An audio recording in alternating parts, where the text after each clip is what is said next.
Welcome to New Stripe City, a YouTube channel for diehard Bengals fans. I'm your host, Ace Boogie.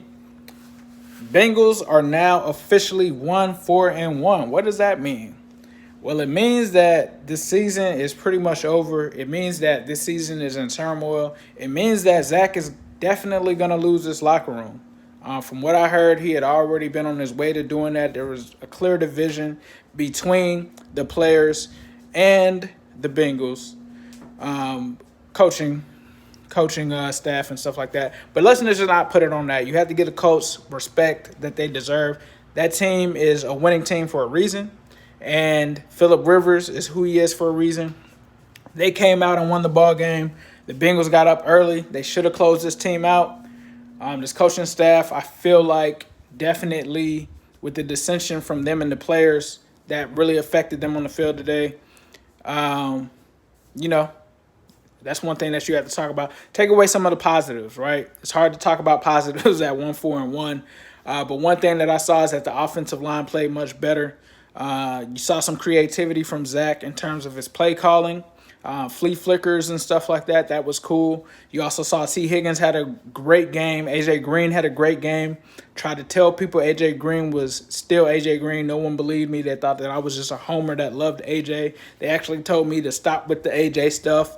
I really want to hear you guys now because I think that you're going to be pretty quiet because AJ came through in this game. That was another positive. Joe Mixon looked good early on. It seemed like they faded away from him later on in the game. I think that was a mistake. I think that they did some things against a Colts defense that was supposed to be the number one defense in the league. At times, they looked like they had them on the ropes, and they just couldn't close it and get it done. And they made adjustments after the second half. And there were a lot of things that happened where the Bengals just didn't take advantage of certain situations. I know people are going to try to blame Randy Bullock and stuff like that, but Bullock shouldn't even have been put in that position. And I think that the decisions that were made, key decisions in this game, were not the right ones. And I think not being aggressive enough and going for it has caused this team to lose games. And then you talk about certain things that were made, decisions that were made. Carlos Dunlap not playing that much. Geno Atkins barely playing even after a Covington injury. Just questionable things. Von Bell did not have a good game either. Made some mistakes there. Darius Phillips made mistakes as well in this game after the Twitter escapade that happened this week. But I don't know if it's miscommunications in that secondary. Parts of that zone scheme were just bad. I'm a Lou Anarumu guy, but at points, that defense was not looking good scheme-wise. Scheme-wise, not the players, but the scheme. But outside of that, the Bengals still should have been in a position to win this game. This is another one that slips away from them. There's a lot of frustration. Talk about the panic button. Read the shirt. That was my reaction after this game.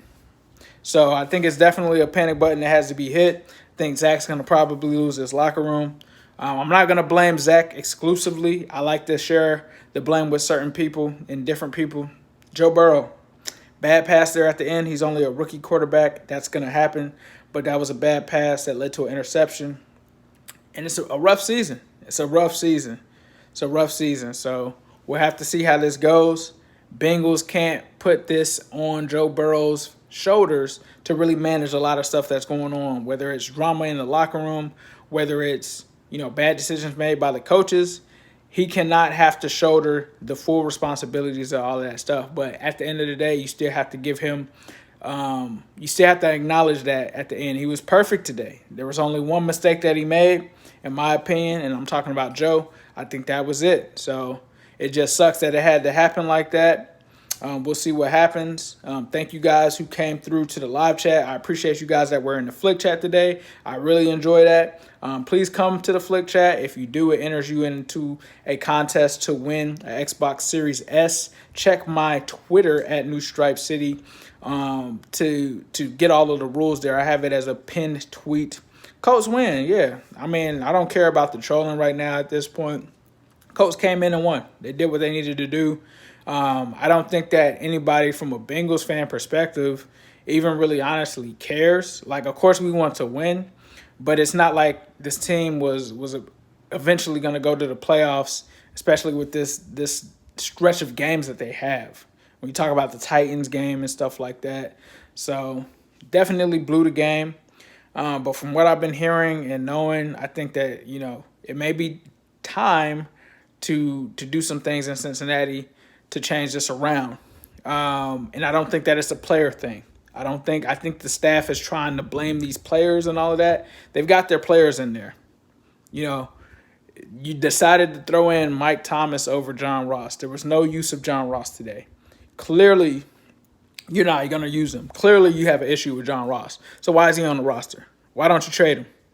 If you're not going to use him, then trade him. So we'll see what happens. And you just caught camera angles today of just crazy things going on the sideline. And, you're here for a game. You're here to win a game, not to have decision between the coaching staff and the players. And that's what's happening. Carlos Dunlap kind of touched on it. He said that there's, this madness that the coaching staff is going in on. And I heard a lot of people, I got into it with people on this on Twitter. So let me just talk about this real quick. The Darius Phillips thing on Twitter, you saw Sean Williams respond. You saw John Ross respond to it. There was a lot of people talking about that stuff, right? Well, for me, I wasn't just going based off of that. I've talked to people that are connected with the organization, so I know what's going on. I'm just not going to put it out there, but a lot of what we saw today, I'm not surprised. I'll just put it that way. I'm really not surprised from what I saw there.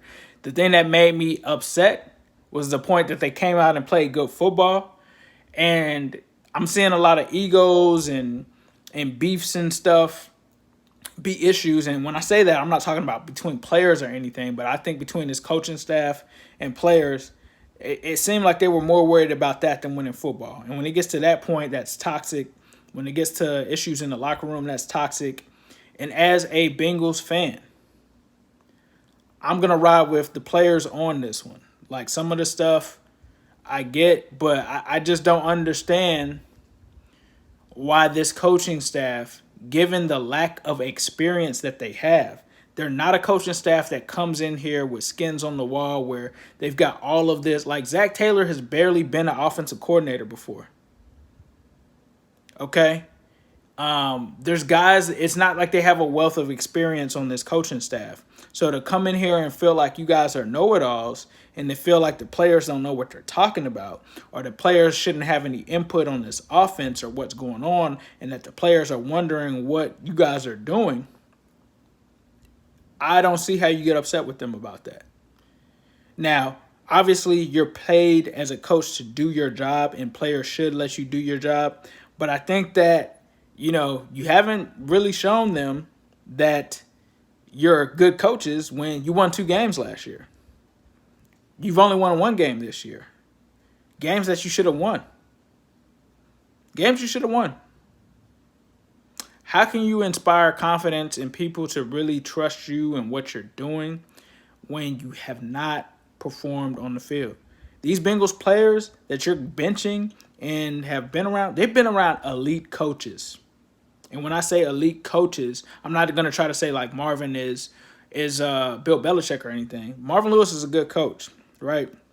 He definitely wore out his welcome, and I think he definitely tired out everything. He definitely, it got stale, I think is the best thing to say. But when I say elite coaching, you got to think about the staffs that Marvin Lewis had. You talk about Mike Zimmer, coach for the Cowboys, Coach Deion Sanders, is a head coach right now with the Minnesota Vikings. Hugh Jackson, one of the greatest offensive minds in football, whether you like him or not, whether what happened in Cleveland happened and all of that, went out and made this offense elite in 2015. Made Andy Dalton an MVP caliber quarterback. Was able to pull out of these guys a lot of things. Jay Gruden, another guy, was able to get another job after that. Compare those guys to the guys that we have now. A lot of these guys haven't ever had those positions before. I don't even think Lou Anarumo has been I think that this may be a first-year coordinator position for him. Zach's never really called plays outside of the Miami Dolphins, and he was kind of thrown into that, so he doesn't really have experience there. It's just a lot of guys that don't have experience. Jim Turner, what have you heard about Jim Turner that makes you feel confident? Nothing. And so, from a player's perspective, when you're used to these guys, and not all of those guys are still there, but the key stakeholders in there, this Bears dude, like the Bears have sucked for the past couple years, bro. Like, take that somewhere else. The Bears are trash. Like, I don't know what you're even talking for, because I don't even think that the Bears can even score. And the Bears would kill to have Joe Burrow right now. Like, I don't even know about 5-1. Okay, all right, that's cool. But are you gonna win anything though? Come playoff time, no, you're not. You're not. Nick Foles is your quarterback. Like, you guys have Mitchell Trubisky. You picked Mitch Trubisky over Pat Mahomes. Like, you'd have a Super Bowl right now if you had Pat Mahomes. Y'all are trash. So, anyways, back to the Bengals. We have our quarterback in Joe Burrow. We've got to make sure that we make all the right plays and move him up. We'll see what's going on. And, yeah, that's what it is. We got to get this coaching staff together. We've got the quarterback. We've got the players. We've got to get this better. We got to get it better. So we'll see what happens. Yeah, that's it. So as usual, I'll leave you guys with a who day, all day, every day, and especially on Sunday. And the Bears are trash. Mitch Trubisky is trash. Nick Foles is trash. Y'all aren't going to win in the playoffs.